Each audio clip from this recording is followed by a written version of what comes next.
দাও খোদা দাও আমায় আবার ওমর দারাজ দিল দাওয়ালির মতো বীর সেনানি বলেন সবাই দাওয়ালির মতো বীর সেনানি জাগাতে নিখিল দাও খোদা দাও আমায় আবার ওমর দারাজ দিল হামজাকে দাও ঘরে ঘরে জীবন দিতে অকাতরে কথা ঠিক কিনা বলেন হামজাকে দাও ঘরে ঘরে জীবন দিতে অকাতরে আবার কাবা ভাঙতে এলে আবার কাবা ভাঙতে এলে পাঠাওয়া বাবিল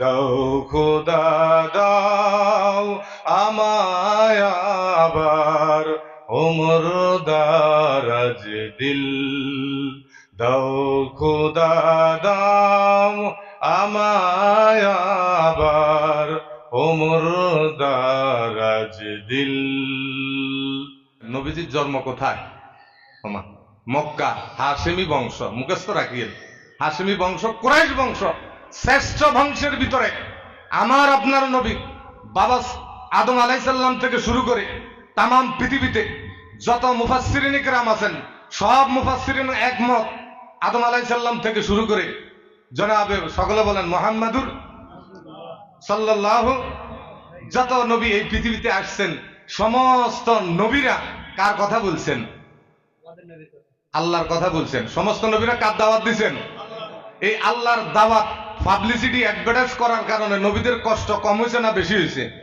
তো নবীদের দাম আল্লাহ বাড়াইছে না কমাইছে যারা নবীদের পাবলিসিটি গ্রহণ করে নাই যারা নবীজিকে কষ্ট দিছে তাদের এরকম ভাবে নাম নিশানাও নাই আবু জাহেলেরও নাই উতবার নাই সাহেবার নাই মুগিরার নাই ফেরাউনের নাই সাদ্দাদের নাই কানুনের নাই এরকম এই জমিনের ভিতরে যারা নবীর সাথে বেয়াদবি করছে তাদের জমিনের ভিতরে ইতিহাসের খাতার ভিতরে নাম লেখা আছে ঘৃণার চোখে দেখে বলেন কিসের চোখে বুঝলে বলিয়েন ওয়াজের মাঠ হলো একটা ক্লাস আমাদের বিভিন্ন যে ক্লাস হয় যে কিছুদিন আগে আল্লামা মিজানুর রহমান আজারি সাহেব পেকুয়ার ময়দানে যে মাহফিল করছিলেন প্লেন দিয়ে আসছিলেন 16 লক্ষের উপরে মানুষ হয়েছে বলি আল্লাহু আকবার তো উনি প্রায় সময় বলেন ওয়াজটা হলো একটা ক্লাস ওয়াজটা কি এখান থেকে কিছু নেবেন ভালো কথাগুলা এই আনসার দিবেন এই জন্য যে কথা আমি বলতেছিলাম নবীদেরকে যারা ঘৃণা করছে তাদের নাম ইতিহাসে আছে এটাকে মানুষ ভালো চোখে দেয় না খারাপ চোখে আর যারা নবীদের সাথে ভালোবাসা ছিল তাদের নামগুলা কি ইজ্জতের সাথে নেয় নাকি খারাপের সাথে নেয় সাইয়েদেনা বেলাল ইউটিউবিয়া রাষ্ট্র কেনিয়াতে চান্স দিবেন মোবাইলে ইউটিউবে যে চান্স দিবেন কিনিয়া একটা রাষ্ট্র আছে ওই মানুষগুলা কালো ওই মানুষগুলা এত কালো যে মানুষের চেহারা দেখা যায় না সুন্দর করে নাক দেখা যায় না প্রিয় ভাইরা আমার একটু গভীর মনোযোগ জীবনে বহুত ওয়াজ শুনছেন ওয়াজ শোনার উদ্দেশ্য হলো আমল করা কুরআনুল কারীমের ভিতরে বলেন ওয়াকালু সামি'না ওয়া আতা'না হযরত সাহাবায়ে কেরাম বলেন এই পৃথিবীতে নবীজির জবান থেকে যে কথাগুলো আসতো আমরা সাহাবায়ে কেরাম কোনো যুক্তি দলিল দিতাম না সাথে সাথে এই কথাগুলা আমাদের আমলের দ্বারা পরিবর্তন করতাম জোরে বলেন না সুবহানাল্লাহ আরেকটু জোরে কর না সুবহানাল্লাহ কষ্ট আমার জ্বর আমার কষ্ট করতেছি আপনারা সুবহানাল্লাহ বললে আমল নামায় নাকি দিবে কে আল্লাহ এই জন্য বলছি অল্প সময় নিয়ে আমি আপনাদের সামনে থেকে বিদায় নিব ওয়াজ আপনারা শুনতে পারবেন চ্যানেলে ঢুকলে এই জন্য এই যে আজকে জান্নাতের বাগান বেহেশতের বাগানের ভিতরে আসলেন। আল্লাহ রাব্বুল আলামিন বলেন, লাইন শাকারতুম লাযীদান্নাকুম ওয়া লাইন কাফারতুম ইন্না আযাবি লাশাদীদ।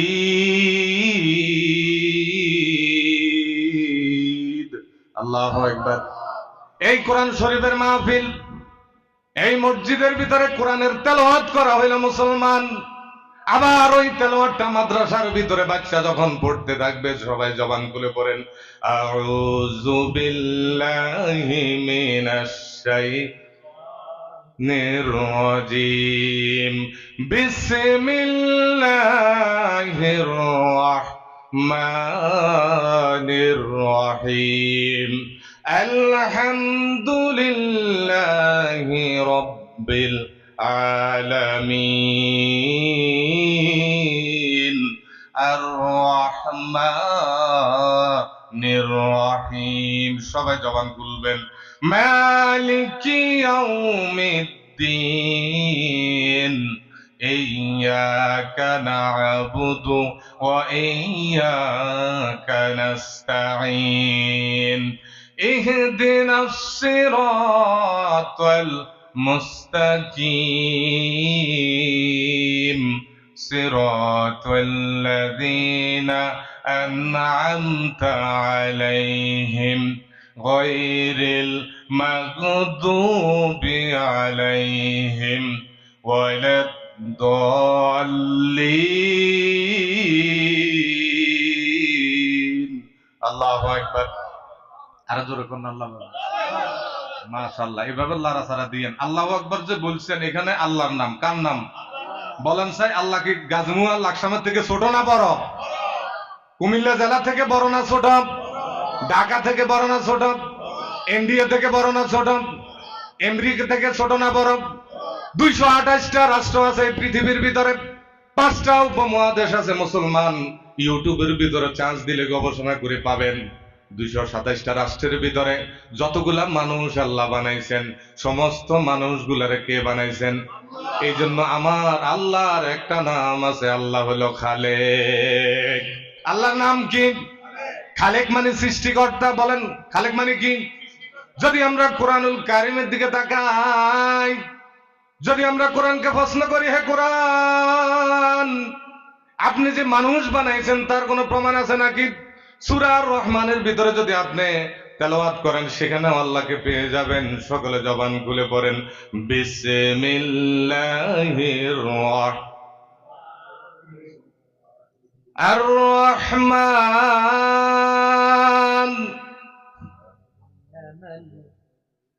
আর রহমান আল্লামাল কুরআন খালাকাল ইনসান আল্লামাহুল বায়ান। কোন আল্লাহু আকবার। আরো জোরে বলেন না আল্লাহু আকবার। তাহলে এই যে কোরআনুল কারীম যে আপনি পড়লেন, আমি যে কথাটা বলতেছিলাম, ও পর্দার আড়ালের মা এবং বোনেরা, একটু গভীর মনোযোগ। শীতের দিন হইতে পারে 2025 সাল বুধবার, এটা আপনার জীবনের শেষ দিন। ও যুবক ভাইরা, মাইকের আওয়াজ যত দূরে যাচ্ছে, লাকসামের জমিনের ভিতরে আওয়াজ যাবে। আমি কিন্তু বেশি দূরের সন্তান না, আমার জন্মস্থান হলো গুমতি খন্দকার বাড়ি, পূর্ব লাকসামে। আজকে 25 বছর ধরে আছি। কন্যা আলহামদুলিল্লাহ। লাকসাম পৌরসভাও আমার বাড়ি, আপনার বাড়িও পৌরসভা। আপনি 7 নম্বর ওয়ার্ডের লোক আর আমি 8 নং ওয়ার্ডের লোক। পূর্ব লাকসাম হলো 8 নং ওয়ার্ড। কয় নম্বর ওয়ার্ড? বুঝানোর জন্য বলতেছি, আপনিও লাকসামের লোক, আমিও লাকসামের লোক। আজকে যে এখানে মাহফিল দেওয়া হলো একমাত্র আল্লাহকে পাওয়ার জন্য। কাকে? আল্লাহকে পাওয়ার জন্য। জনাব সুলাইমান মজুমদার সাহেব, আল্লাহ ওনাকে নেক হায়াত দান করেন। জোরে বলেন আমিন। ওনার বংশধর যারা কবরবাসী হয়ে গেছে, এই মাহফিলের উসিলায়, মাদ্রাসার উসিলায় আল্লাহ ওই কবরকে জান্নাতুল ফেরদাউসের বাসিন্দা বানাইয়া দেখ। আপনাকে আমিনে বুঝা যায় কি কোনটা আছে? জোরে কর না আমিন। উনি যে মাদ্রাসার জন্য জায়গা দিলেন, আপনারা খুশি না বেজার? ওরে আল্লাহর বান্দা, মাদ্রাসা সবাই দিতে পারে না, এই মসজিদ কিন্তু সবাই দিতে পারবে না। যেহেতু সময় সংক্ষিপ্ত, আমি বুঝাইতে পারবো না, আমার শরীর অসুস্থ, আপনাদের থেকে বিদায় নেব। যে কথাগুলো বলতেছিলাম, আপনি চিন্তা করেন, জান্নাতে সবাই যাইতে পারবে না। জান্নাতে কি সবাই যাইতে পারবে না, আর সবাই দান করতে পারে না। এই যে মসজিদ বলেন, মাদ্রাসা বলেন, আল্লাহ যাকে কবুল করেন তাকে দান করার তৌফিক আমার আল্লাহ দিয়ে দেন। জোরে বলেন সুবহানাল্লাহ। একটু জিকির করেন, লা ইলাহা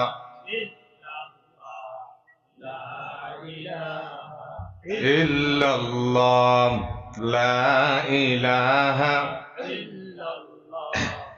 লা ইলাহা,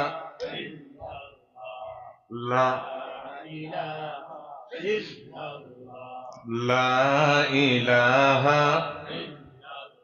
মুহাব্বতে চোখ বন্ধ করে আল্লাহকে হাজির নাজির জানিয়ে একটু জিকির করেন। বাইতুল শরীফ অনেকে গেলেন, বিভিন্ন তরিকা ভক্ত বিভিন্ন দরবারের মধ্যে যায় কি যায় না? দরবারে যাওয়ার উদ্দেশ্য হলো কি? দরবার পাওয়া না, আল্লাহ পাওয়া। আল্লাহ পাওয়া, রসুল পাওয়া। আলেমেরা ওলামারা বুঝাইতেছে একমাত্র আল্লাহর সাথে সম্পর্ক করার জন্য। এই জন্য দিল খুলে প্রাণ খুলে মহাব্বতের সাথে আমার আল্লাহর সাথে একটু মহাব্বতের সাথে জিকির করেন, লা ইলাহা ইল্লাল্লাহ। জোরে লা ইলাহা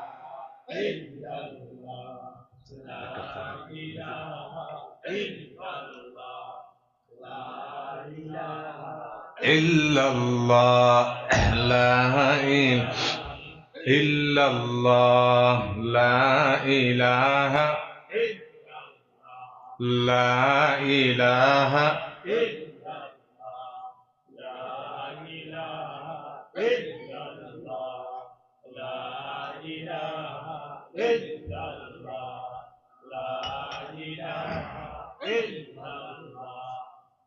লা ইলাহা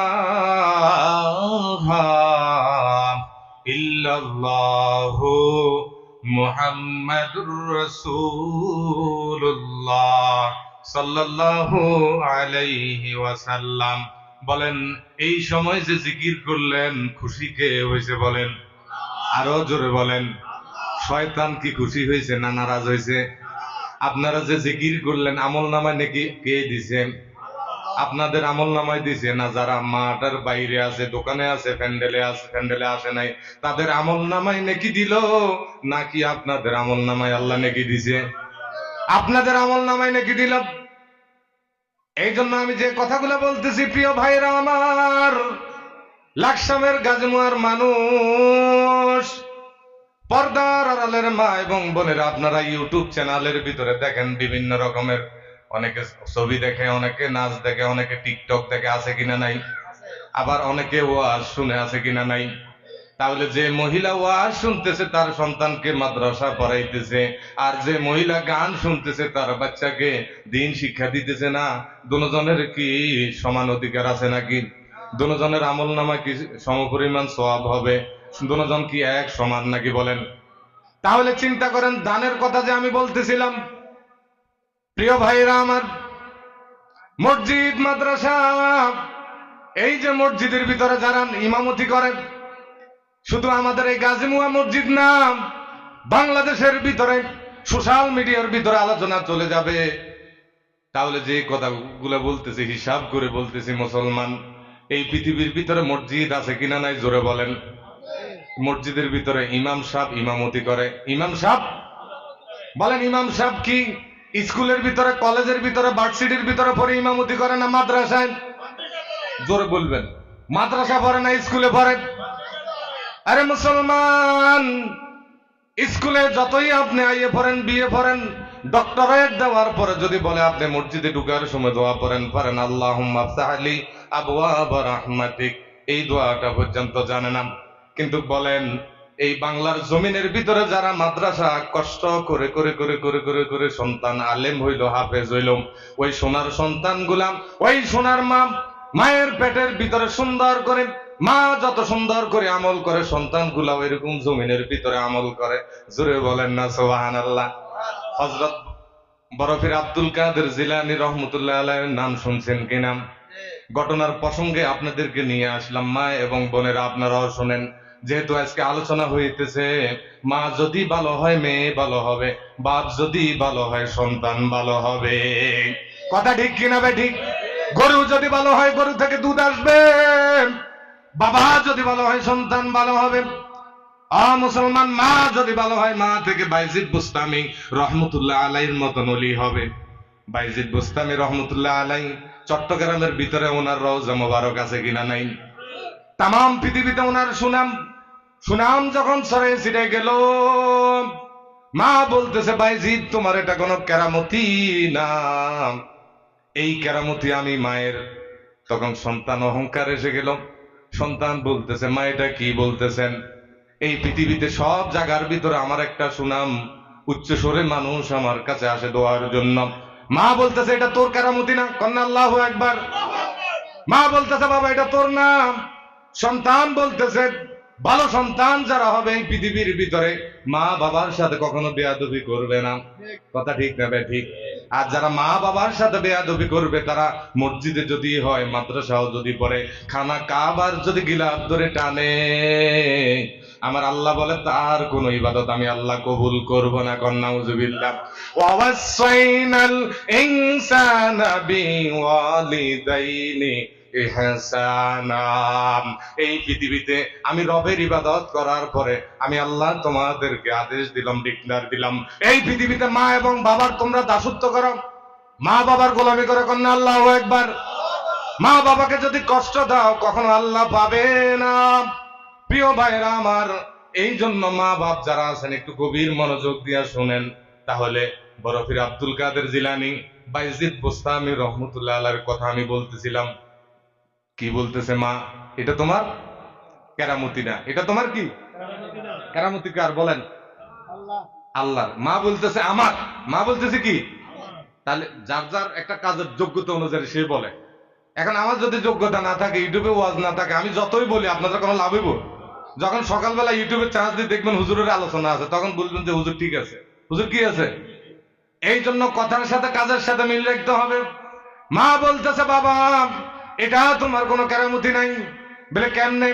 যতদিন এই পৃথিবীতে তুমি আসলাম, আসার পরে যতদিন তোমাকে আমি মায়ের দুধ পান করাইলাম, ততদিন আমি বিনা ওজুতে তোমাকে দুধ দেই নাই। কন্যা সুবহান। পরে মা এবং বোনেরা, গাজমুয়ার মানুষ, পর্দার আড়ালের মা এবং বোনেরা, আপনি শুনে রাখেন, আমারও একজন মা আছেন। নিশ্চয়ই ওই মা দোয়ার কারণে, কান্নাকাটির কারণে আজকে আপনাদের সামনে কিছু কথা বলার তৌফিক দিলাম। এই মাদ্রাসা নিয়ে একটু চিন্তা ভাবনা করার তৌফিক দিল। বলেন আমিন। বিগত অক্টোবর থেকে এই মাদ্রাসার জন্য হাতে পায়ে ধরে ঘরে ঘরে দুয়ারে দুয়ারে গেলাম আমি। ওরে আল্লাহর বান্দা, নবীর উম্মত, আমার দুইটা সন্তান এখনো মাদ্রাসায় নরপাটি পড়াশোনা করে। কিছুদিন পরে আল্লাহ রাব্বুল আলামিন হেফজ শেষ করার তৌফিক দিবেন। জোরে বলেন সুবহানাল্লাহ। এই পৃথিবীতে বেশি দিন আর মানুষের হায়াত কম। মা এবং বোনের একটু গভীর মনোযোগ। জোরে দিলে আপনি 60 থেকে 70 বছর বা 100 বছর এই গাজীমুয়া এলাকার ভিতরে আপনি ঘরে ঘরে ঘরে ঘরে ঘরে ঘরে ঘরে ঘরে তালাশ করে পাবেন না আপনার একজন খালা, একজন মা, একজন বোন, তার বয়স হয়ে গেল 150 বছর। আমাকে যদি এরকম প্রমাণ দিতে পারেন, আমি আপনাকে লাকসাম বাজার থেকে মিষ্টি দেব ইনশাআল্লাহ। কন্যা আমিন। বুঝানোর জন্য বলতেছি, 150 বছরের লোক নাই, খুব কম হবে এই গাজীমুয়ার ভিতরে। আপনি দেখবেন 150 বছরের একজন যুবক যদি 50টা এরকম ভাবে বৃদ্ধ লোককে যদি আপনি নিয়ে আসতে পারেন, আপনাকে আমি সম্মান করব। নিজের বিবেকের সাথে প্রশ্ন করেন, 150 বছর হায়াত নাই, 150 থেকে এরকম কমতে কমতে কমতে কমতে কমতে কমতে 80, 90, 100-র নিচে আসতে আসতে নবীজি বলেন 70 ওয়া 60। 60 এবং 70-এর ভিতরে কিসের এত বাহাদুরি, কিসের এত অহংকার? আমার নবীজি, যেই নবীকে না বানাইলে আসমান জমিন কোনো কিছু পয়দা করতো না, নবীজির নূরকে আল্লাহ রাব্বুল আলামিন সর্বপ্রথম আগে বানাইলেন, এরপরে সর্বশেষে আমার নবীকে দুনিয়াতে পাঠাইলেন। জোরে বলেন না সুবহানাল্লাহ। আমার নবীজির হায়াত কম না বেশি? জোরে কম না কম? আমাদের নবীজির হায়াত বেশি। কে বুঝি শুনে বলিয়েন যারা এখানে বসছেন, আমাদের নবীজির সবচেয়ে যত নবী দুনিয়াতে আসছেন সমস্ত নবীদের থেকে আমাদের নবীদের হায়াত কি কম? সমস্ত মুফাসসিরিনে কেরাম বলেন নবীজির হায়াত মাত্র 63 বছর। কত বছর? 63 বছর পাওয়া গেছে সামারাইজ করে কোরআন এবং হাদিসের সমন্বয়ে। সমস্ত মুফতি মুহাদ্দিসিন একরাম এই কথার ভিতরে একমত, নবীজি 40 বছরে নবুয়তি পাইছেন। কত বছরে? 40 বছরে নবুয়তি পাওয়ার পরে মক্কার জমিনে 10 বছর মেহনত করলেন। 10 বছর মদিনাতে 13, 10 আর 13 কত হইল? 23। এই 23 বছর জীবনের ভিতরে 24,000 বার জিবরাইল আমিন সহ শরীরের ভিতরে আসমান থেকে জমিনের মধ্যে নবীজির কাছে কুরআনুল কারীম ওহী নিয়ে আসছে। জোরে বলেন সুবহানাল্লাহ। কোন নবীর কাছে 24,000 বার ওহী আসে নাই। পর্দার আড়ালের মা এবং বোনেরা, যুবক ভাইয়েরা, একটু গভীর মনোযোগ। এই কুরআনুল কারীম আমার আল্লাহ রাব্বুল আলামিন নবীজির উপর নাজিল করলেন। জোরে বলেন না সুবহানাল্লাহ। এই নবীজি যখন দাওয়াত দেওয়া শুরু করলেন মক্কার জমিনে, দাওয়াত দেওয়ার কারণে শত্রু বাড়লো না কমলো? কেমন বাড়া বাড়লো? এই যে এখানে প্রতিষ্ঠান দিলাম, সবাই কি ভালো মানুষ নাকি বলেন? কিছু খারাপও আছে, ভালো কি? আরে বলেন, এটা তো দূরের কথা, মক্কার জমিনের কথা বলতেছিলাম, কুরাইশ বংশের কথা।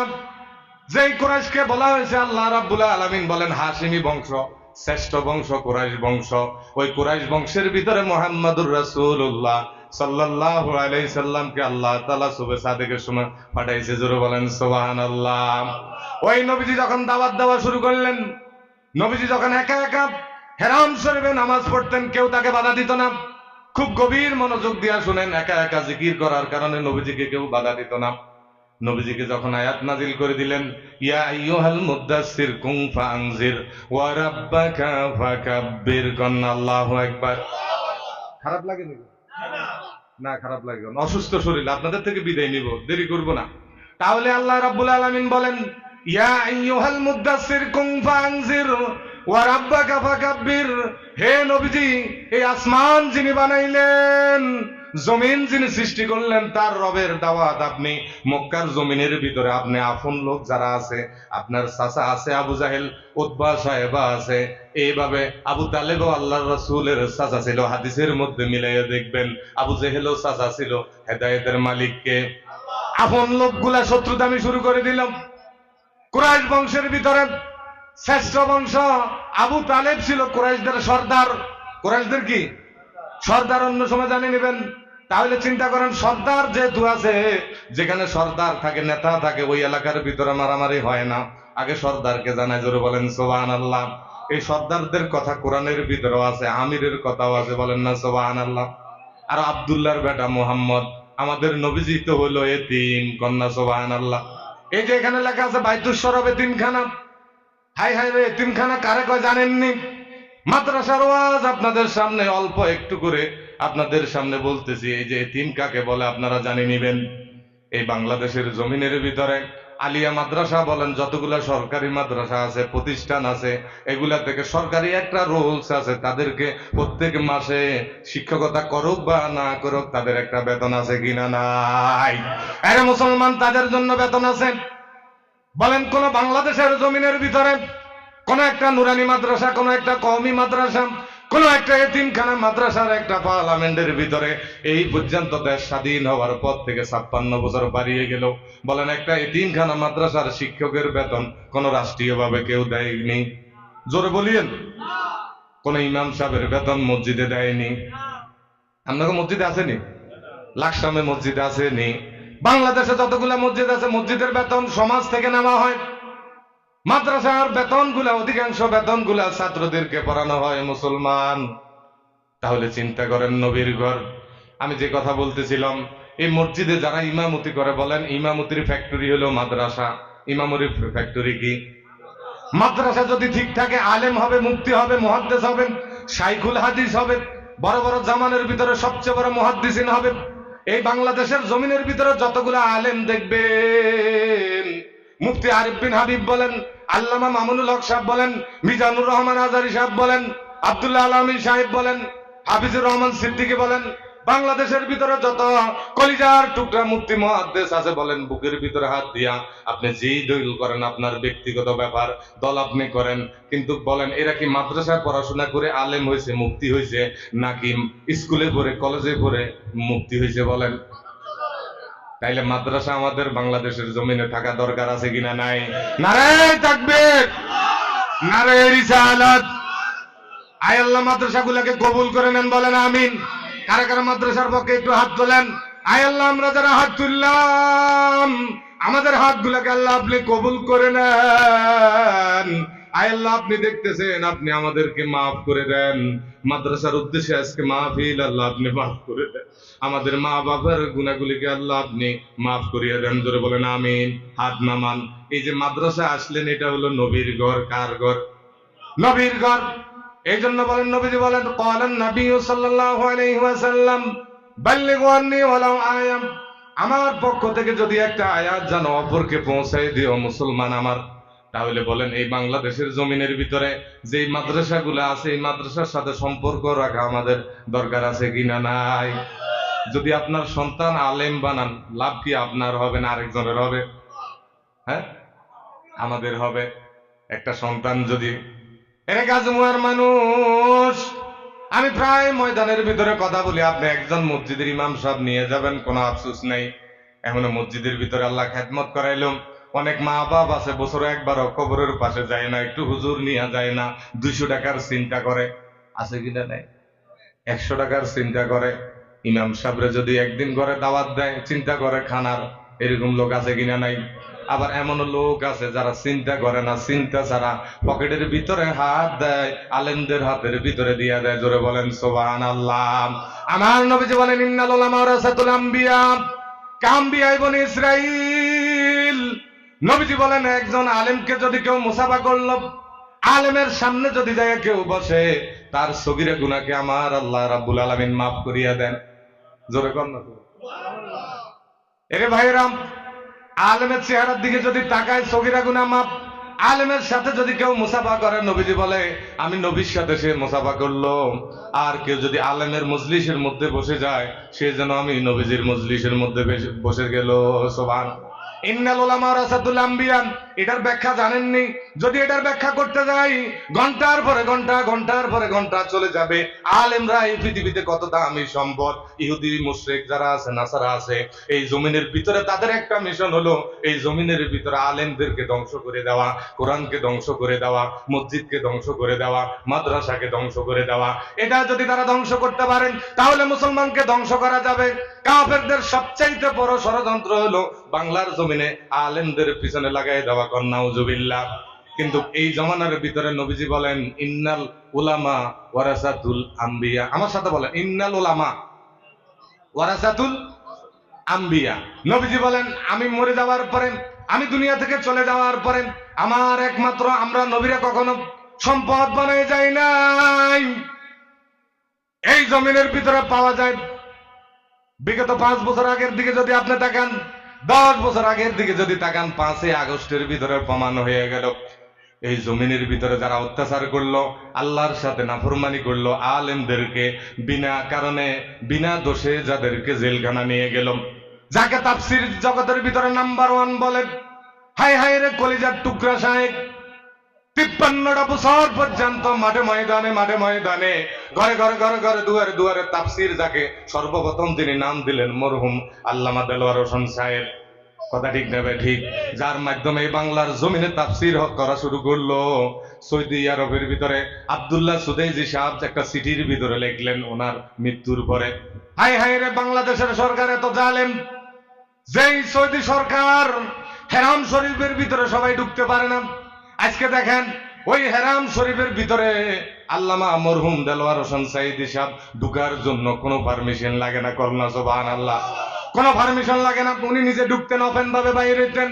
ওই লোকটা বিনা কারণে জালেমদের নির্যাতিত অবস্থায় 13টা বছর পর্যন্ত জেলখানা ছিল কি ছিল না? 16ই আগস্টের রাত্রির ভিতরে আল্লাহ মালুম, আল্লাহ ভালো জানে। এরা মুসলমান, আল্লাহর দরবার ধরা, আল্লাহ যাকে ধরবেন কেউ তাকে বাঁচাইতে পারবে না। ইন্না আযাবি লাশাদীদ। করুন আল্লাহু আকবার। আল্লাহর দরবার ধরা, আল্লাহ যাকে ধরবেন কেউ তাকে বাঁচাইতে পারবে না, আর আল্লাহ যাকে বাঁচাইবেন কেউ তাকে মারতে পারবে না। ফেরাউন অনেক চেষ্টা করছিল মুসা আলাইহিস সালামকে মারার জন্য, যখন কোহিতুর পাহাড়ের এরকম ভাবে নীল নদের সামনে গেল, মুসা আলাইসাল্লামের কওম আর মুসা আলাইসাল্লাম যে আল্লাহর দাওয়াত দিছেন, দুনিয়াতে কার দাওয়াত দিছেন? নবীরা কার দাওয়াত দিছেন? জোরে বলেন, নবীরা কার দাওয়াত দিছেন? শাহাদাত আঙ্গুল উঠাইয়া বলেন, নবীরা কার দাওয়াত দিছেন? নবীরা কার দাওয়াত দিছেন? আল্লাহর দাওয়াত দেওয়ার কারণে মুসলমান। নবীদের শত্রু কম ছিল না বেশি ছিল? বেশি ছিল, কিন্তু আল্লাহর কাছে আল্লাহর শক্তির সাথে কোনো মোকাবেলা করতে পারবে না, কোনো টাক্কা দিতে পারবে না।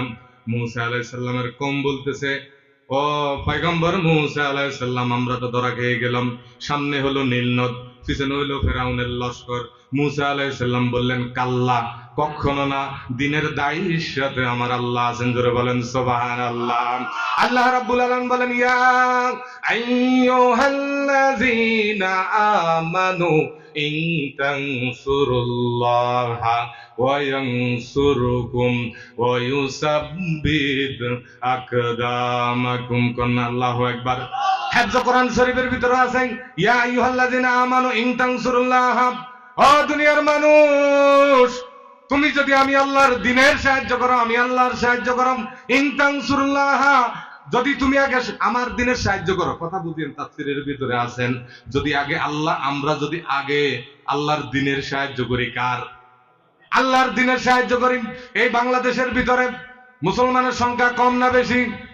আল্লাহকে মানলেওয়ালা লোকের সংখ্যা কম, আল্লাহকে মানে এই ধরনের লোকের সংখ্যা কম, গুনার সংখ্যা কি? তাহলে যে দিন আমাদের কাছে পাঠাইলেন, এই দিনের জিম্মাদারি, হেফাজতের জিম্মাদারি আমার আল্লাহ নিলেন, কিন্তু এই দিনের সাহায্য করা আমাদের উপর দরকার আছে কিনা নাই? আমরা গাজীমুয়ার মানুষ, লাকসামের মানুষ, কুমিল্লার মানুষ, ইন্ডিয়ার মানুষ, তাম পৃথিবীতে সকল মানুষকে কে বানাইছে? জোরে বলেন। সব মানুষ যদি আল্লাহর দ্বীনের সাহায্য না করে, আল্লাহর যদি এরকম ভাবে আল্লাহর যদি নেক আমল না করে, আমার আল্লাহ হলো একজন, ওয়াহিদাহু লা শারীকা লাহু। কান্না সুবহানাল্লাহ। তাহলে আমার আল্লাহ রাব্বুল আলামিন নিজে প্রমাণ দিলেন আল্লাহ কয়জন? জোরে বলেন, কয়জন? আল্লাহ রাব্বুল আলামিন বলেন, কুল হুয়াল্লাহু আহাদ আল্লাহুস সামাদ লাম ইয়ালিদ ওয়া লাম ইউলাদ ওয়া লাম ইয়াকুল লাহু কুফুয়ান আহাদ। কোন আল্লাহু আকবার। এই যে সূরা ইখলাস পড়েন কি পড়েন না? সূরা ইখলাসে কয় আয়াত? কোনছে? এটা জিজ্ঞাসা করতেন না, হুজুরের হিসেবে দোষ। টিকটকে কটা ছবি আছে, অনেকে পারে, মোবাইলের পাসওয়ার্ড কেমনে খুলতে পারে এটা জানে। সূরা ইখলাসে রাগ নিয়েন না। এখন নুরানি মাদ্রাসার প্রথম শ্রেণীর একটা ছাত্রকে যদি বলা হয় সূরা ইখলাসে কয় আয়াত, হুজুর বলতে পারবে, সাথে সাথে বলতে পারবে সূরা ইখলাসে 4 আয়াত। বলেন কয় আয়াত? 4 আয়াত। এই 4টা আয়াত পুরা কোরআন শরীফের ভিতরে 114 সূরা। কত সূরা? 114 সূরার ভিতরে 6666টা আয়াতের ভিতরে, তার ভিতরে একটা সূরা, এই দুইটা সূরাকে খুব ছোট বলা হয়েছে। একটা হলো সূরাতুল কাউসার আর সূরাতুল ইখলাস। সূরাতুল ইখলাস, সূরাতুল কাউসার। কাউসারের 3 আয়াত। কয় আয়াত? 3 আয়াত। আর সূরা ইখলাস কয় আয়াত? 4 আয়াত। এই 4 আয়াতের ভিতরে, তাহলে চিন্তা করেন, এই 4টা আয়াত আমরা জানি না। অনেক মুসলমান আছে আইবি পাস করে, এই যে নুরানি মাদ্রাসা, এখানে লাকসামের ভিতরে অনেকগুলো মাদ্রাসা আছে। জোরে বলেন আল্লাহু আকবার। 2017 সাল বলেন, 16 সাল বলেন, এতগুলো মাদ্রাসা হয় নাই। এই যে দিনী মাদ্রাসা হয়েছে, ভালো হয়েছে না খারাপ হয়েছে? এই মাদ্রাসার ভিতরে যে বাচ্চাগুলা কোরআন পড়ে, কার কোরআন পড়ে? জোরে বলেন। তাহলে চিন্তা করেন, সূরা ইখলাসের ভিতরে 4টা আয়াত। এই 4টা আয়াত তো আমরা সকলে জবান খুলে পড়লাম। আবার আমার সাথে তেলাওয়াত করেন, বিসমিল্লাহির রাহমানির রাহিম। কুল হুয়াল্লাহু আহাদ আল্লাহুস সামাদ লাম ইয়ালিদ ওয়া লাম ইউলাদ ওয়া লাম ইয়াকুল লাহু কুফুয়ান আহাদ। কোন আল্লাহু আকবার। কুল মানে হে নবী আপনি বলে দেন আমি আল্লাহ একজন। কুল হুয়াল্লাহু আহাদ। কুল যত জায়গা কোরআন শরীফের ভিতরে আছে, হে নবী আপনি বলেন, হে নবী আপনি বলে দেন আমি আল্লাহ একজন। কুল হুয়াল্লাহু আহাদ। আহাদ মানে এক বচন। কয় বচন? এক বচন। আল্লাহ কয়জন? ওই যে বিলালের কথা বললাম, ইউটিউবিয়ার আসলাম, ইসলাম গ্রহণ করার পরে কালেমা যখন গ্রহণ করলেন, লা ইলাহা ইল্লাল্লাহ মুহাম্মাদুর রাসূলুল্লাহ যখন পড়লেন, আবু জাহেল উতবা সাহেবা এমন মার মারতেছিল, হায় হায় এমন মারা মারতেছিল।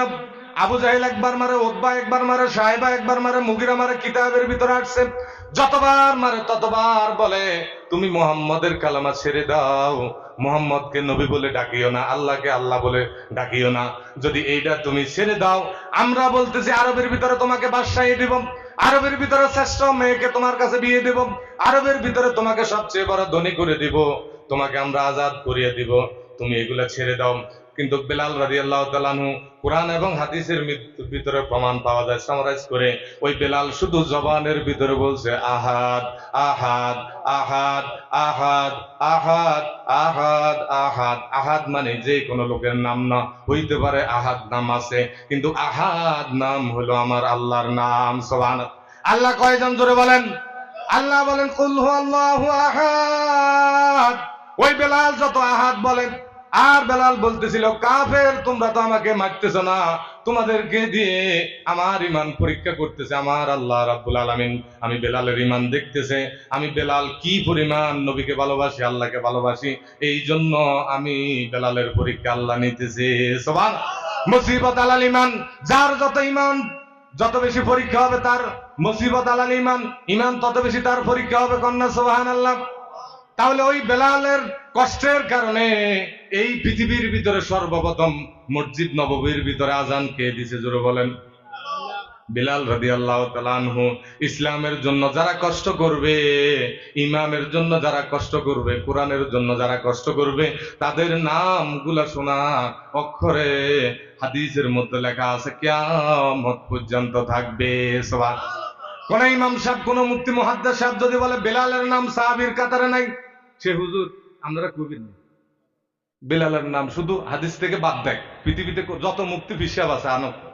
এই জন্য আমি প্রায় সময় বলি, এই পৃথিবীতে যত পীর সাহেব আছেন, যত হুজুর আছেন, যত আলেম আছেন, সব আলেমকে নিয়ে যদি মুসলমান একটা চাটিয়াল ময়দানের ভিতরে আনা হয়, আর ওই জায়গার ভিতরে 1,24,000 পয়গম্বর দুনিয়াতে আসলেন, আর সাহাবীদের সংখ্যা আল্লাহর রাসূল বলেন কম বেশি আল্লাহ জানে, কেউ বলে 1,24,000 সাহাবী। কন্যা সুবহানাল্লাহ। মতান্তরে কম বেশি কে জানে? মক্কা মদিনা 10 থেকে 12,000 সাহাবীর কবর, সমস্ত সাহাবীর ভিতরে একজন সাহাবী, শুধু একজন সাহাবীকে যদি একটা চাটিয়াল ময়দানের মধ্যে আনা হয়, আর পৃথিবীতে যত লোক মারা গেছেন সব লোককে যদি একত্রিত করা হয়, সমস্ত আলেমকে যদি একত্রিত করা হয়, সমস্ত বিশ্বাবকে যদি একত্রিত করা হয়, বলেন একজন সাহাবীকে যদি এরকম একটা চেয়ারের মধ্যে বসানো হয়, ওই সাহাবীর মর্যাদা আল্লাহর কাছে কম হবে না বেশি হবে? কেন বেশি হবে জানেননি? রাদিয়াল্লাহু তাআলা আনহুম ওয়া রাদু আন যালিকা লিমান খাশিয়া রাব্বাক। আল্লাহু আকবার। আল্লাহ পাক বলেন রাদিয়াল্লাহু তাআলা আনহুম, আমি আল্লাহ তাদের উপর রাজি এবং খুশি, সাহাবীরাও আমার প্রতি রাজি এবং খুশি। কন্যা সুবহানাল্লাহ। এই জন্য নবীজি 10 জনকে দুনিয়াতে জান্নাতের ঘোষণা দিলেন। আবু বকর ফিল জান্নাহ, ওমর ফিল জান্নাহ, ওসমান ফিল জান্নাহ, আলী ফিল জান্নাহ, আব্দুল রাওয়া ফিল জান্নাহ, বেলাল রাদিয়াল্লাহু তাআলা ফিল জান্নাহ। এইভাবে 10 জন সাহাবীর নাম নবীজির জবান থেকে দুনিয়ার ভিতরে আসছে। কন্যা সুবহানাল্লাহ। আমার নবীজি যখন মেরাজে গেলেন, দেখবেন রমজান মাসে মেরাজের আলোচনা হুজুরেরা করেন। নবীজি যখন মেরাজে গেলেন, যাওয়ার পরে যখন জান্নাতে ভ্রমণ করতেছিলেন, ওই ভ্রমণ করা অবস্থায় বেলাল কিন্তু জমিনের ভিতরে আছে। জমিনের ভিতরে যে কদম দিতেছে, ওই কদম নবীজি জান্নাতে হাঁটতেছে, নবীজির এরকম ভাবে পিছন থেকে বেলালের কদমের আওয়াজ আসতেছে। জোরে কন্যা সুবহানাল্লাহ। বেলালের কদমের যখন আওয়াজ আসতেছিল, নবীজি মেরাজ থেকে যখন আসলেন, আসার পরে বেলালকে বলতেছেন আসসালামু আলাইকুম। কন্যা আসসালামু আলাইকুম। আরে মুসলমান, আজকে আমরা সালাম জানি না, বড় আফসোসের বিষয়। কোন মুসলমান যদি 20 জনকে সালাম দেয়, কোন মহিলা যদি 20 জনকে সালাম দেয়, নবীজি বলেন ওই দিন যদি মারা যায়, 8টা জান্নাতের দরজা তার জন্য খোলা থাকবে। জোরে বলেন সুবহানাল্লাহ। এর আমল করে একবারে সহজ। এই জন্য নুরানি মাদ্রাসার ভিতরে দেখবেন একজন আলেমকে দেখার পরে একজন ছাত্র দূর থেকে সালাম দেয়। একজন আইবিএ পাস করছে, ডক্টর হয়েছে, তাকে সালাম দেয় না। এই টুপির কারণে তাকে দূর থেকে সালাম দেয় কি দেয় না? এই দাড়ির কারণে সালাম দেয় কি দেয় না? যে সন্তানটা আলেমকে মাদ্রাসা ঢুকার সময় ক্লাসে পড়ার আগে সালাম দেন, তাহলে চিন্তা করেন ওই ছাত্ররা ছোটবেলা কি শিখতেছে? সালাম শিখতেছে। এই সালামের মাধ্যমে হলো শান্তি। আদারুস সালাম, জান্নাতে একটা ওয়ার্ড আছে, জান্নাতে 8টা দরজার নামের ভিতরে একটা দরজার নাম আছে আদারুস সালাম। কন্যা আল্লাহ। আদারুস সালাম মানে শান্তির একটা জায়গা। এই জন্য প্রিয় ভাইরা আমার, নবীজি মেরাজ থেকে আসার পরে বেলালকে সালাম দিয়েছেন। কারে? বেলালকে সালাম দেওয়ার পরে বলতেছে, ভাই বেলাল, সবাইকে ফাঁকি দেওয়ার পরে আমি যখন জান্নাতে চলে গেলাম, জান্নাতে যখন হাঁটতেছিলাম তোমার পায়ের আওয়াজ, জুতার আওয়াজ আমার পিছনে আসতেছে। আমি নবীজি তোমাকে বলতেছি, বেলাল, তোমার জীবনের ভিতরে কোন আমল আছে আমাকে একটু আজকে বলো। সুবহানাল্লাহ। এর প্রিয় ভাইয়েরা আমার, কোন আমল আছে বলো? আজকে আমরা আমলের কথা বলি না। কার কত টাকা আছে? যদি 10 তলা বিল্ডিং থাকে, 20 তলা বিল্ডিং এর মালিককে সে খুঁজে। যদি তার 1 ঘন্টা জমি থাকে, 2 ঘন্টা জমিনের মালিক যে আছে তাকে খুঁজে। সমাজের ভিতরে যার গরু 4টা আছে, যার 10টা আছে, তার লগে তার সম্পর্ক থাকে। কিন্তু পুরা গোপাল আর দুনিয়া সিজনুল মুমিনিন ওয়া জান্নাতুল কাফিরিন। নবীজি বলেন দুনিয়া হলো মুমিনদের জন্য জেলখানা, কাফেরদের জন্য হলো জাহান্নাম। প্রিয় ভাইরা আমার, ওই ব্যক্তি বড় বুদ্ধিমান যে মৌতের আগে মৌতের সামানা তৈরি করেন। সাহাবায়ে কেরাম বলতেছেন, ইয়া রাসূলুল্লাহ, মৌতের আগে মৌতের সামানা কি? নবীজি বলেন, ঈমান এবং আমল। যে ঈমান আমল নিয়ে কবরে গেল তার সামানা ঠিক থাকবে, যে ঈমান আমল হারা হইয়া কবরে গেল সে সামানা ছাড়া চলে গেল। তাহলে চিন্তা করেন, কবরের সামানা হলো কি? ঈমান এবং, জোরে কর না, ঈমান এবং আমল। তাহলে আমলওয়ালার সাথে আমাদের সম্পর্ক রাখা দরকার আছে কিনা নাই? ঈমানওয়ালার সাথে সম্পর্ক রাখা দরকার আছে কিনা নাই? আলেমদের সাথে সম্পর্ক রাখা দরকার আছে কিনা নাই? কথা কর। মাদ্রাসার সাথে সম্পর্ক রাখা দরকার আছে কিনা নাই? সুদখোরের সাথে সম্পর্ক রাখা দরকার আছে কিনা নাই? টেন্ডারবাজির সাথে সম্পর্ক রাখা দরকার আছে কিনা নাই? যারা দেশের সম্পদ, রাষ্ট্রের সম্পদ এই জমিন থেকে আত্মসাৎ করে গেল, তাদের প্রমাণও আজকে পাওয়া যায়। মহিলারা যখন বোরকা পরে, কিন্তু দেখেন আজকে এরকম ভাবে তারাও এরকম বোরকা পরে এয়ারপোর্ট থেকে পালাইছে। কথা ঠিক না বেঠিক? এই জমিন থেকে যারা আল্লাহর সাথে বেঈমানি করবে, নবীর সাথে যারা গাদ্দারি করবে, আলেম ওলামাকে যারা কষ্ট দিবেন, এই জন্য আল্লামা মরহুম দেলোয়ার হোসেন সাইদি সাহেব বলছিলেন, ওনার ভাষণ থেকে, ওনার ক্যাসেট থেকে আমি পাইলাম, আপনারাও এই বয়ানটা আপনারা শুনছেন, যে এমন একটা সময় আসবে উন্দুরের গর্ত খুঁজে তোমরা পালাইবার কোন সুযোগ থাকবে না। কথা ঠিক না বেঠিক? তাহলে চিন্তা করেন, যেরকম পাপ করবে এরকম পাপের শাস্তি জমিনে হবে, এরপরে কবরের মধ্যে হবে। আজকে দেখেন মসজিদ মাদ্রাসা যারা, আমি রাগ করবেন না প্রিয় ভাইয়েরা আমার, মন থেকে বলতেছি, এই বাংলাদেশের জমিনের ভিতরে একটা লোক যদি আপনি প্রমাণ দেখাইতে পারেন, মসজিদে 5 ওয়াক্ত নামাজ পড়ায়, আজান দেয়, ইমামতি করে, লক্ষ লক্ষ টাকা মারি দিছে, আসেনি? একজন লোক যদি দেখাইতে পারেন, হাই হাই রে 6,000 5,000 7,000 টাকা বেতনে চাকরি করে, এরপরেও যদি জিজ্ঞেস করে হুজুর কেমন আছেন, আলহামদুলিল্লাহ, কি বলে? আলহামদুলিল্লাহ, আল্লাহ ভালো আছে। হুজুর জুতা কেন? আর খুব সুন্দর, কন্যা আলহামদুলিল্লাহ। হাই হাই রে হুজুরের ইজ্জত কেমন দেয়? ইজ্জত দেওয়ার মালিক কে? জোরে বলেন। বাংলাদেশের সব মসজিদের ইমাম সাহেব সব মা ফেটে নিতে পারে নাই, বাংলাদেশে মাদ্রাসার সব মা ফেটে নিতে পারে নাই। বাইজিদ বুস্তামির মা যখন যে কথা বলতেছিলাম, বলতেছে, বাবা এটা তোমার কোনো কেরামতি না।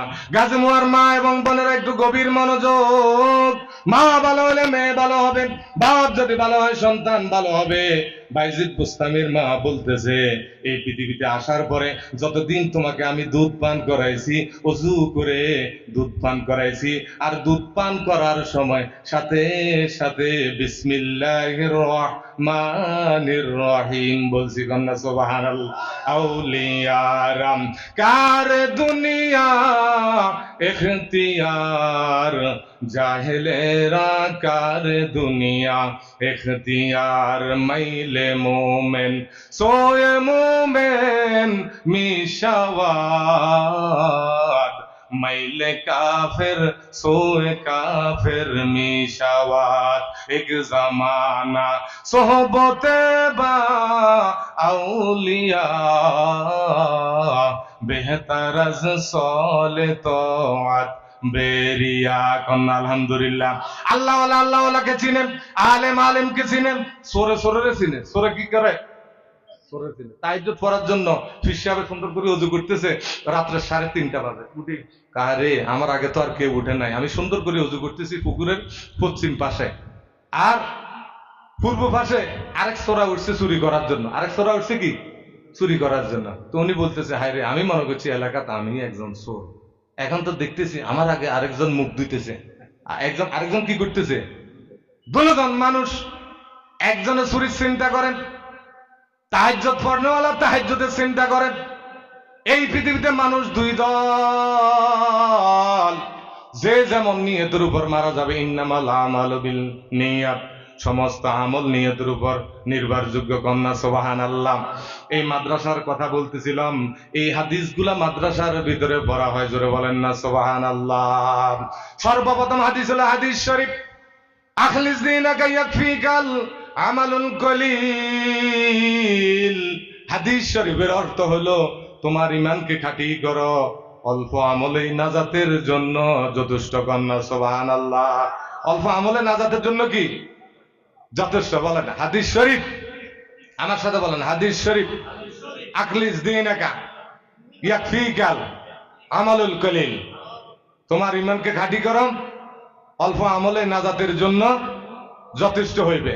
তাহলে চিন্তা করেন, এই মাদ্রাসার ভিতরে হাদিস সম্পর্কে পড়ানো হয়, এই 40টা হাদিস যদি আল্লাহর রাসূল বলেন, কোন বান্দা বান্দি যদি, কোন মেয়ে, কোন ছেলে যদি মুখস্থ করে নেয়, আমার নবীজি বলেন তার জন্য জান্নাত ওয়াজিব হয়ে যায়। জোরে বলেন সুবহানাল্লাহ। কি হয়ে যায়? কয়টা হাদিস? 40টা হাদিস। এই 40টা হাদিস 5 বছরের ভিতরে, 3 বছরের ভিতরে, প্লে থেকে তৃতীয় শ্রেণী, এই 3 বছরের ভিতরে মুখস্থ করে কি করে না? বলেন করে। তাইলে 40টা হাদিস। এখন বলেন, বাংলাদেশের ভিতরে যতগুলা বই আছে আপনি পড়েন, এটা দুনিয়ার বিদ্যা। ডাক্তার হইবেন, এটাও সেবা, কিন্তু ডাক্তার নামের কসাই হইলে এটা কোনো সেবা না। এটা কি না? অনেক হাসপাতাল আমাদের লাকসাম আছে, আপনি বিশ্বাস করেন, আপনার যতই আত্মীয় হোক, আপনি তার কাছে বিনা ভিজিটে যাই যদি বলেন আমার রোগীটা দেখেন, সে কি করবো? মুখটারে ফিরে নিব, মুখটারে। কারণ ভিজিট দিতে হয়। ভিজিট কি দিতে হয়? দিতে হয়। আবার এমনও ডাক্তার আছে, আলেম ওলামা আছে, আলহামদুলিল্লাহ, বিনা ভিজিটে রোগী দেখে। কন্যা সুবহানাল্লাহ। তাহলে চিন্তা করেন, এখন যারা দুনিয়ার শিক্ষা শিখলো, বলেন যত রকমের বিদ্যা আছে, এগুলো দুনিয়ার উপকার। কোন উপকার বলেন? আর এলেম যারা শিখলো, হাদিস যারা শিখলো, যারা 40টা হাদিস শিখলো, বলেন এটা কি দুনিয়ার বিদ্যা না আখিরাতের বিদ্যা? বিদ্যাটা কার? আখিরাতের বিদ্যা। শিখলো কোথায়? নাকি কবরে? দুনিয়াতে। তো আল্লাহ ইজ্জত কি দুনিয়াতে বাড়াইবো না কবরে বাড়াইবো? দুনিয়াতে ইজ্জত বাড়াইবো, মওতের পরে তার জন্য আল্লাহ রাব্বুল আলামিন জান্নাতের ব্যবস্থা করে দিবে। বলেন না সুবহানাল্লাহ। এই জন্য 40টা হাদিস ওই বাচ্চাগুলো আস্তে আস্তে আস্তে আস্তে মাদ্রাসার ভিতরে পড়ে। প্রিয় ভাইরা আমার, মা এবং বোনেরা, তাহলে চিন্তা করেন মা কেমন আমলি ছিলেন, তারপরে বাইজিদ বুস্তামি আমলি হয়ে গেছেন। এই জন্য ছোটবেলা যদি হযরত বরফির আব্দুল কাদের জিলানী শিশু বয়সে যখন বাগদাদের ভিতরে যখন পড়াইতে গেল, নিয়ম হলো উস্তাদ যদি পড়াইতে চায়, এক আয়াত যদি বলে, উস্তাদের আগে কোনো ছাত্র বলতে পারবে না ডাক্তার বেশি বুঝে না রোগী বেশি বুঝে। কথা কথা, আলেম বেশি বুঝে না ছাত্র বেশি বুঝে, চোরে বেশি বুঝে না পুলিশে বেশি বুঝে? পুলিশে বেশি বুঝে। বলেন মামলা যতগুলা মামলা হইতেছে, মামলাওয়ালারা কি এরকম ভাবে বেশি বুঝে না উকিলে বেশি বুঝে? দুনিয়ার মানুষের থেকে জ্ঞান বেশি কার? এই জন্য মানুষকে বাঁচানোর জন্য এই দিনই এলেমগুলো আল্লাহ চালু করলেন। বরফির আব্দুল কাদের জিলানী রহমতুল্লাহি আলাইহি শিশু বয়সে যখন বাচ্চাকে মাদ্রাসা ভর্তি করানোর জন্য গেল, যাওয়ার পরে যখন বলতেছে বাবা আপনি শুরু করেন, উনি আউযু বিল্লাহি মিনাশ শাইতানির রাজিম বিসমিল্লাহির রহমানির রহিম বলে 18 পারা কোরআন শরীফ পড়ে শুনিয়ে দিয়েছে। কন্যা সবার ওস্তাদের চোখের পানি বাইর হওয়ার পরে বলতেছে বাবা এত সুন্দর তেলাওয়াত আমার জীবনে শুনি নাই, বাবা তুমি আরো সুন্দর করে পড়ো। ওই সন্তান বলতেছিলেন আমি এতটুকু শিখছি, এতটুকু আপনার কাছে বলছি, বাকিটা আপনার কাছে শিখবো। জোরে বলেন সুবহানাল্লাহ। উস্তাদ আরো বিষণ্ণ হয়ে গেল, এতটুকু শিখছে বাকিটা আমার কাছে শিখবে, বিষয়টা কি? কোথায় শিখছো বাবা? তখন সাথে সাথে বলতেছিলাম আমি যখন মায়ের রেহেমের ভিতরে ছিলাম, ও গভীর মনোযোগ মা এবং বোনেরা, গাজমোয়ার ভিতরে যতগুলা মা আছেন ওয়াজটা একটু পকেটের ভিতরে নেবেন, আমল করার জন্য চেষ্টা করবেন। যদি আপনি আমল করেন আল্লাহ আপনাকে দামি করে দিবে। জোরে বলেন সুবহানাল্লাহ। এই পৃথিবীতে মায়েদের পেটকে স্বর্ণের খনি, মায়ের পেট থেকে যত পীর এই জমিনের ভিতরে আসছে, মায়ের পেট থেকে এই জমিনে যত নবী আসছে, কোথায় থেকে আসছে বলেন? মায়ের পেট থেকে। আসমান থেকে কোন নবী আসে নাই। এই পৃথিবীতে বাইজিদ বোস্তামির মতো ওলি আসছে মায়ের পেট থেকে, বড় পীর আব্দুল কাদের জিলানী আসছে মায়ের পেট থেকে, শাহজালাল রহমতুল্লাহ আলাই ইয়মনের মধ্যে শুয়ে আছে, ওই শাহজালাল রহমতুল্লাহ আলাই আসছে ইয়মন থেকে। এই জমিনের ভিতরে দিন প্রচার করার জন্য আসছে, শাহপরান দিন প্রচার করার জন্য আসছে। এরাও মায়ের গর্ভ থেকে আসছে, আমরাও মায়ের গর্ভ থেকে আসছি। কথা ঠিক না ঠিক? তাহলে ওনারাও মায়ের গর্ভ থেকে আসছে, আমরাও মায়ের গর্ভ থেকে আসলাম। তাদের কোফাল কত ভালো। বড় পীর আব্দুল কাদের জিলানীর ছোট অবস্থা বলতেছে, আমার মা 18 পারা কোরআন শরীফের হাফেজ ছিলেন। রাত্র যখন পড়তেন, দিনেও যখন পড়তেন, আমি মায়ের পেটের ভিতরে 18 পারা কোরআন শরীফ মুখস্থ করে নিছি। জোরে বলেন সুবহানাল্লাহ। এই 18 পারা কোরআন শরীফ যখন মুখস্থ করে নিলাম, তাহলে চিন্তা করেন, এই মা থেকে দিন পাইছেন ইমাম কাকি রহমতুল্লাহ আলাই, মা থেকে দিন পাইছেন বাইজিদ বুস্তামি রহমতুল্লাহ আলাই, মা থেকে দিন পাইছেন। এই পৃথিবীতে যত নবী আসছে মায়ের পেট থেকে আসছে, মা এবং বোনেরাম। তাহলে চিন্তা করেন, আমার নবীজি বলেন মেরাজে যাওয়ার পরে, মেরাজ থেকে আসার পরে বেলালকে যখন বললেন, বেলাল তুমি কি এমন কি আমল করো যে আমল করার কারণে আমি জান্নাতের ভিতরে তোমার পায়ের জুতার আওয়াজ পাইতেছি? আর সাথে সাথে বেলাল বলতেছে, ইয়া রাসূলুল্লাহ, আমি ইসলাম গ্রহণ করার পরে তেমন কোনো বেশি বড় আমল করি না, সাধারণ একটা আমল করি। দিবা রাত্রের ভিতরে যখন আমার ওযু চলে যায়, সাথে সাথে ওযু করি। সাথে সাথে কি করে? এই একটা আমল করতেন বেলাল, শুধু দিবা রাত্রের ভিতরে ওযু চলে যেতেন, ওযু করতেন। হাদিসে আসছে জানেন, কেউ যদি অজু অবস্থা থাকে শয়তান তাকে প্রবেশ করতে পারে না, ধোঁকা দিতে পারে না। আর অজু অবস্থা যদি মারা যায়, তার মৌতটা সাকরাতুল মৌত, আজরাইল আলাইহিস সালাম আসবেন, ঈমানের সাথে তার মৌত হবে। সুবহানাল্লাহ। সমস্ত মুহাদ্দিসিনে কেরাম একমত যে অজু অবস্থা মারা যাবে, সে যেন ঈমান অবস্থা মারা যায়। কন্যা সুবহানাল্লাহ। তো আমাদের কার কার নিয়ত আছে যে সবসময় অজু করার জন্য? একটু হাত তোলেন। আল্লাহ আপনি আমাদের সকলের কবুল করেন, বলেন আমিন। তাহলে এই যে সাধারণ একটা আমল করছেন, আমলের দাম কম না বেশি? মাদ্রাসার ভিতরে যখন বাচ্চারা আসে, বলে আপনারা উজু করে ঢুকেন। আপনারা কি করে ঢুকেন? আমরা যে নামাজের মধ্যে নামাজ পড়ি, নামাজে দুরূদ ইব্রাহিম আছে কিনা নাই? সময় সংক্ষিপ্ত, আপনাদেরকে কষ্ট দিলাম, বিদায় নিতেছি, শীতের দিন। তো যে কথাটা বলতেছিলাম, নামাজে দুরূদ ইব্রাহিম পড়েননি। কেউ যদি দুরূদ ইব্রাহিম না পড়ে, সুন্নতে মুআক্কাদা সে ধ্বংস করলো, আর সুন্নতে মুআক্কাদা ধ্বংস করলে সে গুনাহগার হয়ে গেল। তো এই জন্য সুন্নতে মুআক্কাদা এটা পড়তে হবে। দুরূদ ইব্রাহিম নামাজের মধ্যে আমরা পড়ি, আল্লাহুম্মা সাল্লি আলা মুহাম্মদ ওয়া আলা আলি মুহাম্মদ কামা সাল্লাইতা আলা ইব্রাহিম ওয়া আলা আলি ইব্রাহিম ইন্নাকা হামিদ। এর পরেরটা কোন? আল্লাহুম্মা বারিক আলা মুহাম্মদ ওয়া আলা আলি মুহাম্মদ কামা বারাকতা আলা ইব্রাহিম ওয়া আলা আলি ইব্রাহিম ইন্নাকা হামিদুম মাজিদ। এটা নামাজের মধ্যে বলেন। আর নুরানি মাদ্রাসার হেফজখানার বাচ্চারা ক্লাসে হুজুর আসার পরে বাচ্চাদেরকে দুরুদে ইব্রাহিম বলে। দুরুদে কি বলে? ইব্রাহিম বলে। ইব্রাহিমের বংশধরের জন্য দোয়া। নবীজি বলেন ইব্রাহিমের বংশধর আওলাদের ভিতরে আমি। তাহলে এই যে এই আলেমরা মাদ্রাসার ভিতরে দুরূদ শরীফ পড়াইতেছে, দুরূদ শরীফের সওয়াব কম না বেশি? এই শিক্ষাটা সওয়াব কম না বেশি? আপনি কলেজে যাইছেন, ভার্সিটিতে যাইছেন, দুরূদ শরীফ পড়ায়নি? দুরূদ শরীফ পড়ায় না, রাগ নিয়েন না, কোথাও দুরূদ শরীফ পাবেন না। কিন্তু এতিমখানা বলেন, হাফেজিয়া মাদ্রাসা বলেন, নুরানি মাদ্রাসা বলেন, যতগুলো দিনী প্রতিষ্ঠান আছে ওইখানে দুরূদ ইব্রাহিম পড়ায়। এরপরে আরেকটা জিনিস পড়ায়, রব্বি জিদনি ইলমা রব্বি ইশরাহ লি সাদরি ওয়া ইয়াসসির লি আমরি ওয়াহলুল উকদাতাম মিন লিসানি ইয়াফকাহু কওলি। এই দোয়াটা পর্যন্ত পড়ায়। কন্যা সুবহানাল্লাহ। আরেকটা হাদিস নিলাম আপনাদের সামনে থেকে, যে কথাটা আমি হাদিস থেকে পড়লাম। عن أبي هريرة رضي الله تعالى عنه قال قال النبي صلى الله عليه وسلم إن لله تعالى 99 من أحصاها دخل الجنة। কন্যা সুবহানাল্লাহ। আল্লাহ রাব্বুল আলামিনের 99টা নাম আছে কিনা নাই? গুণবাচক নাম 99টা নাম আছে। নবীজি বলেন, আবু হুরায়রা থেকে হাদিসটা রাওয়াত আসছে, কেউ যদি 99টা নাম মুখস্থ করে নেয়, মান আহসাহা দাখালাল জান্নাহ, সে জান্নাতে প্রবেশ করবে। কন্যা সুবহানাল্লাহ।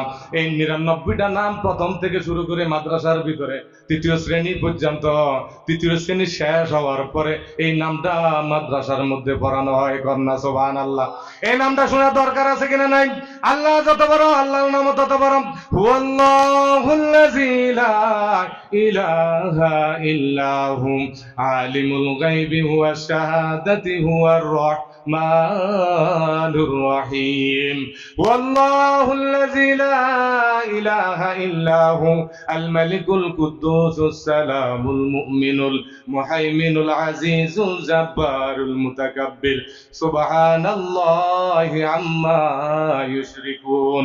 ওয়াল্লাহুল খালিকুল বারিউল মুসাউবিরুল গফফারুল কাহ্হারুল ওয়াহ্হাব আর রাজ্জাকুল ফাত্তাহুল আলিমুল কাবিদুল বাসিত আল খাফিদুর রাফিউল মুইজ্জুল মুযিল্লুস সামি আল বাসিরুল হাকামুল আদলুল লাতীফুল খাবীর আল হালিমুল আজিমুল গফুরুশ শাকুরুল আলী আল কাবীরুল হাফিজুল মুকিতুল হাসিবুল জালিল আল কারীমুর রাকিবুল মুজিবুল ওয়াসিউল হাকীম আল ওয়াদিদুল মাজিদুল বাঈশুশ শাহীদুল হাক্কুল ওয়াকিল আল কাওয়িয়ুল মাতিনুল আলিয়ুল হামিদুল মুহসিল মুবদি আল মুঈদুল মুহিল মুমিতুল হাইয়ুল কাইয়্যুমুল ওয়াজিদ আল মাজিদুল ওয়াহিদুল আহাদুস সামাদুল কাদিরুল মুক্তাদির আল মুকদ্দিমুল মুআখিরুল আউয়ালুল আখিরুল যাহিরুল বাতিন আল ওয়ালিল মুতাআলিল বাররুত তাওয়াবুল মুনতাকিমুল আফু আর রাউফুল মালিকুল মুলকি যুল জালালি ওয়াল ইকরাম আল মুকসিতুল জামিউল গনিয়ুল মুগনিল মানি আদ-দারুন নূরুল